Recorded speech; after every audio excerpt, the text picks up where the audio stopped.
Hi, it's Cindy. Today we're going to talk about Chapter 14 in the Coding Handbook. And as you may recall from the assignment schedule, Chapter 14 in the Coding Handbook corresponds with Chapter 1 in the ICD10CM Codebook. The first thing I want to do is to go over gram stains. You may not be familiar with gram stains or understand that terminology because maybe you've not been exposed to it before. So I just want to review with you what it means to the doctor and how it helps determine how the doctor is going to treat the patient. What happens is the doctor comes in, he orders either a gram stain or he may order a culture and sensitivity right off the bat to find out what is causing someone's infection. Not all bacteria can be classified as gram-positive or gram-negative, but there is a table in your coding handbook, table 14.1. We'll go to our document camera. And this is a great table to show you the different types of bacteria and what causes what and how the doctor knows how to treat it. For example, here's E. coli. E. coli, as we know, can cause urinary tract infections and pretty horrific GI infections, especially in small children. So you really have to capture the information you need of what's causing an infection so you could start treating it. That is very important. And here you see Listeria, which made the news was it 2 summers ago when the cantaloupe was contaminated with Listeria and people got very sick. Some people died. Here's your Staphylococcus, which we will talk about a little bit later in this lecture about MRSA, MRSA. Methicillin-resistant Staphylococcus aureus. Strep throat, you probably all have heard of. That's the Streptococcus organism here. So just to kind of give you a background, many of these can cause urine infections. I've seen Klebsiella cause urine infections, Morganella, Neisseria, Proteus, Pseudomonas, all can cause urinary tract infections. You may have heard of Salmonella. That's a food poisoning organism. So just be aware of the different gram-positive and gram-negative bacteria and what that means. Go back to my slide. This is what it looks like under the microscope. My very first career out of my bachelor's degree was in medical technology, and I worked in medical technology for 5 years before I went back and got my master's in education. So I learned a lot, and it was a very interesting field. It's behind the scenes. Don't get a lot of glamour working in the lab because you're working with body fluids and stool samples and all kinds of yucky stuff. But it's extremely important to help the doctor know what he needs to do. And just knowing whether or not an organism is gram-positive or gram-negative helps the doctor determine how he's going to treat something.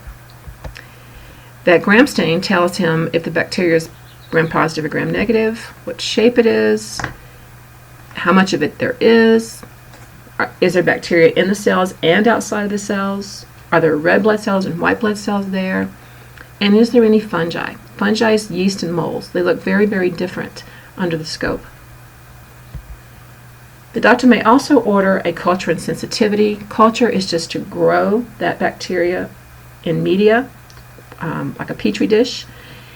And then the sensitivity test is to determine which antibiotic inhibits the growth. So when I was doing medical technology, I would swab the media with whatever organism, whatever we were, urine or stool or sputum, whatever we were working with, swab it on the culture. So it's going to grow, and then you had a little disc that went on top of that, and each little disc was impregnated with a different antibiotic. And if the bacteria was sensitive to that antibiotic, then you had no growth around that disc. I'm not sure what it looks like now, but I can't imagine it's very different, although I'm sure it's more streamlined than it used to be when I was doing it. Okay, enough about that. Let's start looking at our coding handbook and exercises. The first diagnosis is the chronic gonococcal cystitis. Our pathway is cystitis, then gonococcal, A54.01. And when we look at our alphabetic index, you're going to see that chronic and gonococcal are at the same indentation level in the alphabetical index, and that's important. So when we look in our code book, here's cystitis, and we start looking down here, there's acute, here's chronic, But when I look in these subterms, none of them are gonococcal. So we're going to go back to that indentation level and start looking for gonococcal. We have to go back to the top of the page. And there it is. A5401. So then we're going to look that up in our and now we're in our tabular A5401, gonococcal cystitis and urethritis unspecified. And if you remember from previous lectures, the word and in the code book can mean and, or it can mean or. And in this case it means or because our patient has gonococcal cystitis. They do not have urethritis. So A5401 is the right code, and I don't see anything up here to give us any coding instructions other than that, so we're going to go with that as our code for chronic gonococcal cystitis. And then if we look at our rationale, the only thing I'm going to talk about is in the coding handbook. To remind you, on page 148, it tells us when the main term has been located, main term in this case is cystitis, a subterm for the organism always takes precedent over more general subterms such as acute or chronic when both occur at the same indentation level. And remember, chronic and gonococcal were at the same indentation level, so because gonococcal describes the organism, that code takes precedence. So that's what that means. I also wanted to interject here that you may not always have a guideline that's going to affect your code assignment. Most of the time you will, but not always. So if you're finding you just don't know which one would fit, maybe there isn't one. That's why you're going to use answer keys. I like using answer keys because it gives a student immediate feedback on a question. I believe homework should help us learn something, and we should not be punished if we don't do it correctly. So my request of you is that you at least attempt to find codes. I don't want you to not attempt to find something and then submit a blank homework, and then this gives you access to the answer key, and now you can just copy and paste into your graded document and submit that. You haven't learned as much, I don't think, as you would have learned if you had tried to find the code. You really need to get familiar with the code book, and the only way to do that is to search it, to look for things. So I do expect you, at a minimum, to be able to find codes. Tying them with the guideline may be a little bit tricky at first, but the more we do of these, the better you're going to get at it. And in the long run, you're going to thank me for all this work, because it will show you, you will know when you finish this course how the guidelines impact the selection of a code. So that's what I'm trying to do here. All right, our next exercise is an anaerobic gram-negative sepsis. And the name of a specific gram-negative organism is not given in this case, but we're going to find when we start looking for our codes that we don't need a specific name. We just need to know that it's an anaerobic gram-negative. If you don't know the term anaerobic, that means this organism can grow without air, without oxygen.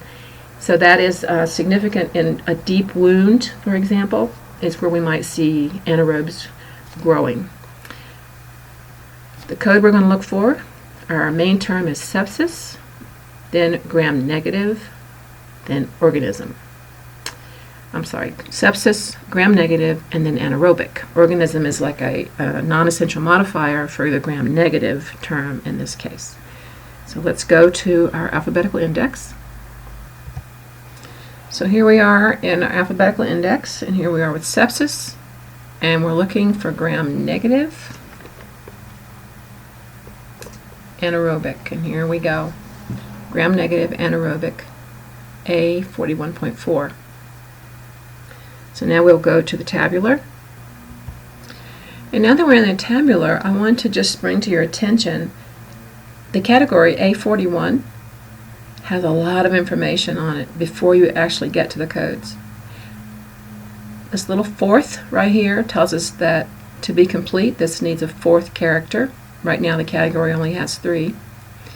Then we have some instructional notes. Code first any of these things. And in our case, we don't have this information, but if we did, we would do that. We would code first any of those. Excludes one, as a reminder. We do not code this code, A41 category, with any of these.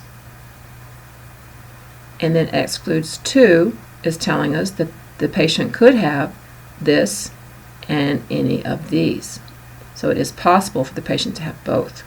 So a lot of instructional notes here, and always read those, because chances are good when you get into the hospital record, you have a lot more information than just these one-liners.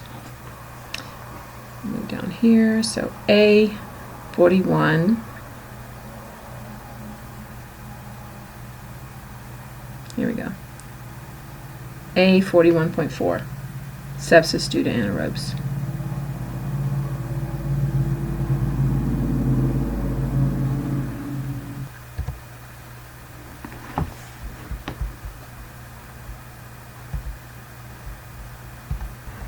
All right.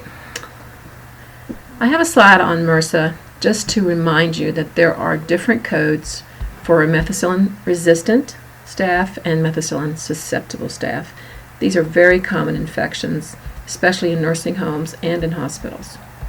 So our first MRSA question is sepsis due to MRSA.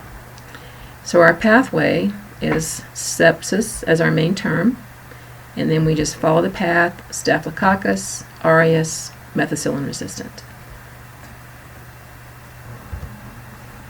So in our alphabetical index, we're under sepsis, and we're looking for Staphylococcus. And what's interesting, isn't it, they have the MSSA up here, but not the MRSA. So we just keep looking down because we want Staphylococcus. Staphylococcus aureus, methicillin susceptible. Don't want that. Methicillin resistant, A41.02. That's the one we want. And when we get to the alphabetical index, here we go. A4102, sepsis due to methicillin resistant Staph aureus. So that is that diagnosis. And for this diagnosis, there is a guideline that talks about combination codes from MRSA.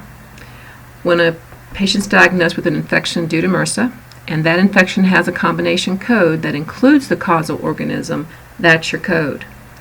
And it's important in this particular guideline to pay attention to what the guideline is telling you not to code. You're not going to code B95.62, and you're not going to assign a code from Z16.11, resistance to penicillins, because this code already says methicillin resistant. You don't want to code unnecessarily. So that one takes care of that diagnosis.